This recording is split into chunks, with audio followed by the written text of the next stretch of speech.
अच्छा ठीक है, ठीक है, ठीक है, ठीक है। हाँ, तो नया बना रही हैं तो मेरी बात कान खोल के सुन लीजिएगा। फिलहाल मैं आपको झूठ नहीं बोल मतलब झूठ नहीं बताऊँगी। अपने चैनल पे अगर नया फ़ोन होगा तो यूट्यूब के जो फ़िल्टर होती है उसी से बनाइएगा, ठीक है? इंस्टाग्राम से बिल्कुल नहीं। अगर नहीं है तो भी ठीक है, लेकिन खुद का वीडियो बनाइएगा, अपने चैनल पे खुद का डालिएगा।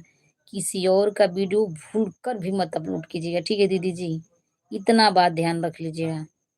नहीं तो चैनल पे व्यूज़ कंटेंट आ जाएगा ना तो पूरा मुश्किल हो जाएगा, जैसे मेरे हुआ है। तो मैं तो सही करा दी हूँ, फिलहाल सही हो जाएगा। लेकिन इतना ध्यान रहे बात कि हाँ, कोई मेरी सिस्टर एक मिली थी, भोली-भाली थी, अच्छी थी, अच्छा मुझे सीख दी।